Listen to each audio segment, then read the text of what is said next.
ওই ছেলে বেহায়ার মতো হাসে, ওই অপদার্থ, হেতে হেতের গায়ে হেলান দিয়া ঠেলা দিয়া হাসে। হেতে সুন্দর লাগতে আছে যে আমার এই তো কয় অসুবিধা কি, আমি দেই ঠকে দে। তুমি কি মনে করছো আমি ছেড়ে দেবো বেটা? হ্যাঁ, সিদ্ধান্ত নিয়েই বইছি, আমি নিয়ত করে বসি এখন, জেনে কইছি একবারে সই, আর যাতে না আয়ুন লাগে, আর লাগতো না আয়ুন আমার। আমি একবারে চিন্তা করছি যে একবারে আসছি, একবারে বলে যাব, কিন্তু ভয়ের কিছু নেই, তোমাদেরও কিছু নেই। কেন নামাজ পড়লা না বাপ? বলো বলো ভাইয়া বলো। সারাক্ষণ তাকাইয়া থাকো কাফের দিকে, কাফের হাসি তোমার পছন্দ, কাফের চুল তোমার পছন্দ, কাফের পরনের জামা প্যান্ট সব তোমার পছন্দ, তো তোমার ধর্মের রইল কি বাপ? তুমি তোমার ধর্ম ছেড়ে দিচ্ছ না কেন? তুমি ভোটার আইডি কার্ডের মধ্যে ধর্মের পাশে ইসলাম কেন লিখলা ভাইয়া? বলো না বাবা। এই মিথ্যাবাদী কেন লিখলি? জন্ম নিবন্ধন সনদের মধ্যে ধর্মের পাশে ইসলাম কেন লিখলি? মিথ্যুক। আজকে সারাদিনে যারা এক ওয়াক্ত নামাজ পড়ো নাই, একটা সেজদা যার কপালে নাই, তুমি মিথ্যাবাদী, তুমি ডাকাত, অসভ্য, জানোয়ার। তুমি লিখলা কেন ভোটার আইডি কার্ডে তোমার ধর্ম ইসলাম? তুমি যদি মুসলমানের বাচ্চা হও তো তোমার উপরে নামাজ ফরজ না? ওই ছেলেরা বলো না কেন? বলো ছেলেরা বলো তো, নামাজ পড়লে না কেন? আজকে যারা এশার নামাজ পড়েন না, একটা ওয়াক্ত নামাজ পড়েন, আপনারা বাবারা অনেক বাবা আছেন এখানে এখানে চেয়ারে, আপনাদের ছেলে কেমনে ঘুমাবে বাপ? আপনারা মেনে নিবেন কেমনে? বেনামাজি সন্তান এক ওয়াক্ত নামাজ পড়ে না, কোনোদিন ফজরের নামাজ পড়ে না, এত বড় অসভ্য জঙ্গলি আপনার ঘরে কেমনে ঘুমায়? আপনি কাঁদেন না কেন? আপনি চিৎকার করেন না কেন? আপনি হাহাকার করেন না কেন? আপনার চোখ দিয়া পানি পড়ে না কেন? সে মা কাঁদে না কেন যে মায়ের সন্তান চেহারা সুরতে বেঈমানের মতো? কি ও বাপ, আমরা এইভাবে হেরে গেলাম কেন? মানে আমাদের ধর্মের ত্রুটিটা কোথায়? ও চাচা কোন না কেন? আমাদের কোরআন কি ভুল প্রমাণিত হয়েছে? আমাদের আল্লাহ নাই, আমাদের রসুল মদিনায় নাই, আমাদের কোনো হাদিস নাই, আমাদের কোনো ধর্ম নাই, তো আমরা হেরে গেলাম কেন? ওই বাপ তোমরা বলো আমরা হেরে গেলাম কেন? আমার ধর্ম তোমার পছন্দ হয় না কেন? আল্লাহর কোরআন তোমার ভালো লাগলো না কেন? রাসূলুল্লাহর সুন্নাত তোমার ভালো লাগলো না কেন? দাড়িটা পছন্দ হলো না কেন? দাড়িবিহীন বাবারা বলেন, ও ভাই বলেন, রাসূলুল্লাহর দাড়ি আপনার পছন্দ হলো না কেন? নবীর চাইতে সৌন্দর্যময় আর কে ছিল আপনার কাছে জানা? হ্যাঁ, রাসূলুল্লাহ সাল্লাল্লাহু আলাইহি সাল্লামের চাইতে সুন্দর কায়নাতের ভিতরে, আল্লাহর কোটি কোটি মাখলুকাতের ভিতরে তার চাইতে সুন্দর কে?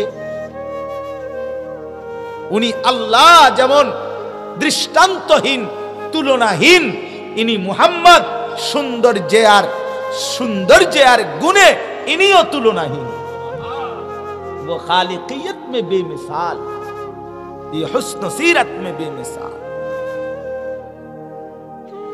আল্লাহ যেমন অনন্য সৃষ্টিকর্তা হিসাবে, রাসূলুল্লাহ সাল্লাল্লাহু আলাইহি সাল্লাম তিনিও অনন্য রূপে গুণে সব রঙে।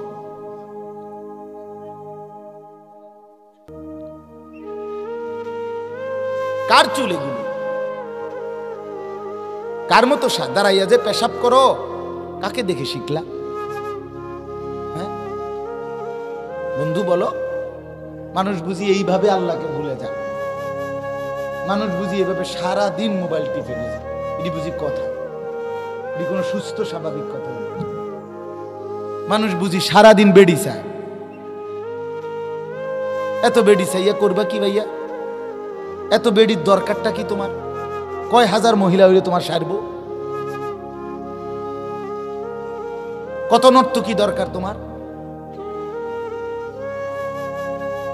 এই পৃথিবীতে কোটি কোটি মানুষ প্রতিনিয়ত 60 বছর 70 বছর 90 বছর একজন পবিত্র হালাল স্ত্রী দিয়ে জিন্দেগি চালাচ্ছে না? কথা বলেন না কেন? তো তুমি এত নারী দেখে কি করবা? কি করবা?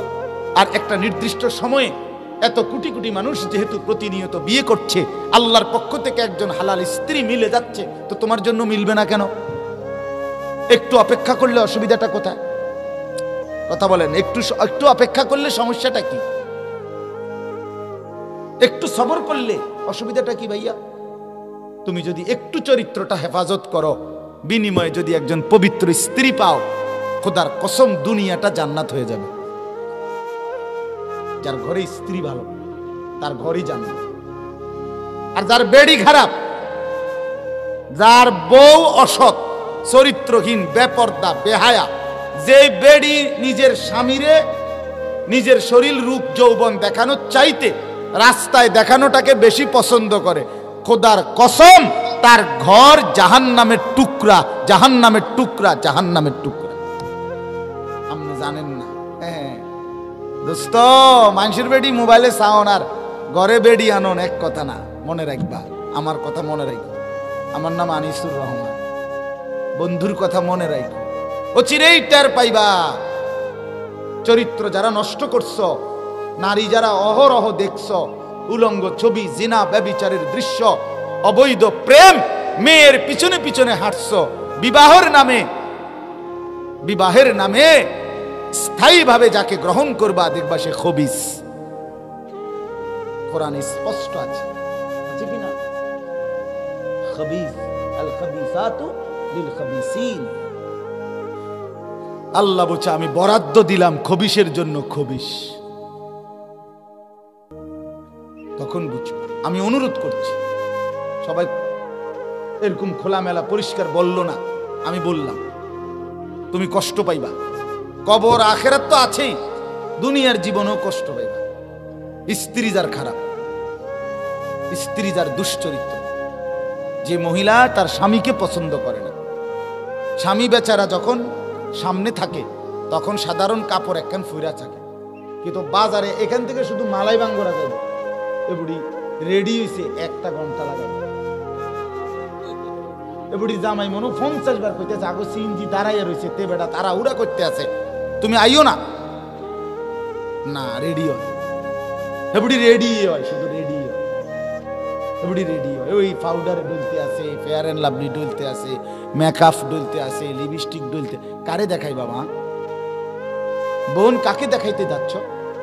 বাঙ্গরা বাজারে কে দেখবে? তোমার স্বামীর চাইতে আপন কে দাঁড়াইয়া রয়েছে তোমারে বাঙ্গরা বাজারে দেখানোর জন্য? যে দাঁড়াই আছে সে খারাইয়া মতে।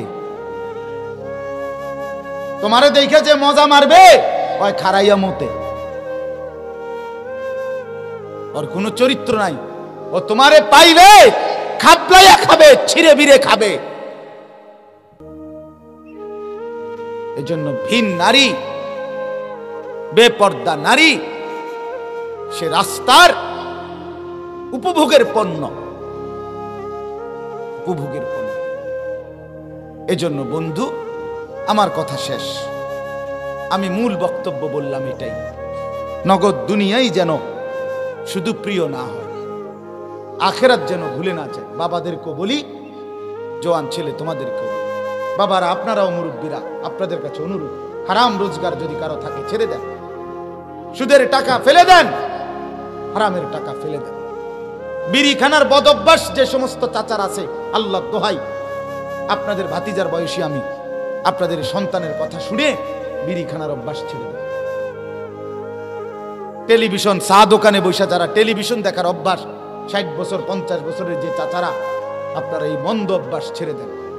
যে বুড়া মানুষ বুড়া বয়সে এখনো বিড়ি খায়, চা দোকানে টেলিভিশন চায়, নাচ গান দেয়, এ বেড়া একদম ফালতু লোক, একদম ফালতু মানুষ, বাজে মানুষ, এটা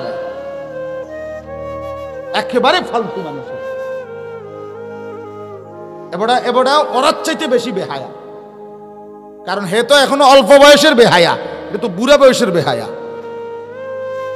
এবড়ার অসভ্যতাও তো বুড়ো হয়ে গেছে, কথা বোঝেন না?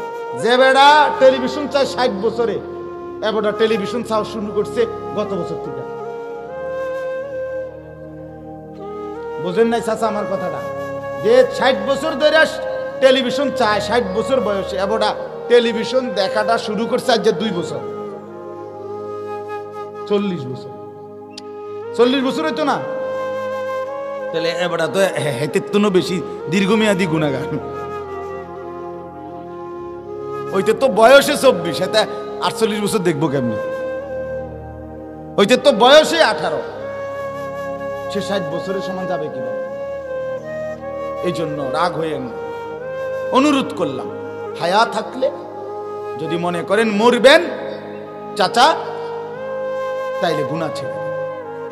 কথায় কথায় কিছু মানুষের অভ্যাস আছে, গালি দেয়, আক করলেই গালি দেয়, স্বাভাবিক কথাও গালি ছাড়া কইতার, আর গালি দিয়ে আবার হাসে, ওমা কি গালি দিলেন, আর এই কথার কথা, আস্তাগফিরুল্লাহ, গালি এটা কথার কথা? অপরের মা নিয়া বোন নিয়া আপনি যা তা বলে ফেললেন, চি চি চি।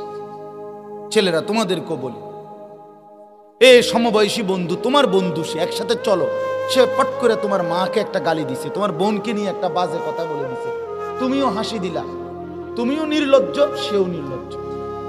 আত্মমর্যাদা যদি থাকে তুমি তার জুতা দিয়া বাড়ি দিবা, জুতা দিয়া, যে তুই কেমনে বেটা মানুষের বাচ্চা, মুসলমানের ঘরে জন্ম নিয়ে তুই এইভাবে মা বোন নিয়ে গালি দিতে পারলি কেন?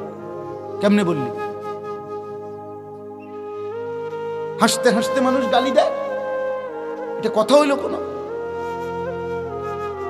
এটা কথা হলো? ওই যে ওই যুবক কি বলছে, আমার মায়ের সাথে কেউ এটা যদি করতে চায় অপকর্ম, আমি তাকে তরবারি দিয়ে গর্দান ফেলে দেব, বলে নাই? এটা আত্মমর্যাদা সম্পূর্ণ যুবক। নবীজি শুধু তার বিবেকটা জাগায় দিছে, সে তওবা করে ফেলছে, হে বুঝছে, কলজা লড়ে উঠছে, হায় আমারে কি কইল, হায় আমারে কি বল। পর্দার আড়ালের মা বোন যারা শুনতেছিলেন, আপনাদেরকে বলি, মা, অশ্লীলতা, বেপর্দা, বেহায়াপনা ছেড়ে দেন। মানুষ দেখে এমন জায়গায় গোসল করবেন না, পুকুরের পারে, রাস্তার পারে, খালের পারে, যেখানে মানুষ দেখে এরকম খোলামেলা জায়গায়, মা আমার আওয়াজ যদি শুনে থাকেন, এমন জায়গায় গোসল করবেন না। বিনা কারণে একান্ত প্রয়োজন ছাড়া ঘর থেকে বের হওয়ারই কোনো দরকার নেই। আর এই লাল, নীল, হলুদ, কমলা টাইট ফিটিং বোরকা, শরীরের সাথে আটসাট, এগুলো কোনো বোরকা না, এগুলো 3 পিস না, এগুলো একটা 3 পিস। 3 পিস 2টা ফিনছে, আর এগুলি জ্বর উঠছে গায়ে, ডাক্তারে কইছে কাপড় 2টা ফিন দেন, তো শীত লাগতেছে বেডি বেশি, এই জন্য বৃত্তে একটা পড়ছে 3 পিস, এটা রুফে আর একটা ফিনছে 3 পিস। বোরকা কোনো এরুম হয় না, বোরকা হলুদ, কমলা, লাল, নীল, টিয়া, বেগুনি, আকাশি, ফুটফুট, এত সম্ভব বোরকা হয় না। বোরকা হবে কালো, বোরকা হবে কিরকম? রাসূলুল্লাহর স্ত্রী আয়েশা রাদিয়াল্লাহু তাআলা আনহা বলেন, নবীজির জামানায় মহিলাদের বোরকা পরা হাঁটা দেখলে মনে হইতো কাআন্নাহুন্না গুরাব, তারা যেন কাকের মিছিল, কাকের সারি। কিসের? গোরাব মানে কাক, গোরাব মানে কাক না তো? তাইলে লাল কালারের কাউয়ে দেখছেন যে আতো দেখছে? হলুদ কালারের কাক দেখছে? টিয়া কালারের কাক দেখছে? বেগুনি কালারের কাক দেখছে? কাকের রং তো সব কালো, ঠিক কিনা বলেন না? তাহলে মা বোনদের বোরখার কালার হবে কিরকম?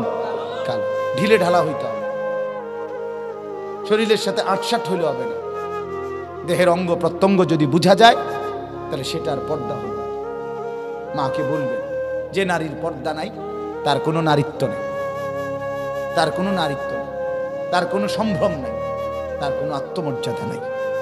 রাসূলুল্লাহ সাল্লাল্লাহু আলাইহি সাল্লাম বলছে, নারী মানেই পর্দায় থাকে যে, অতএব যে পর্দায় থাকে না সে নারী না, সে অন্য কিছু, সে অন্য কিছু।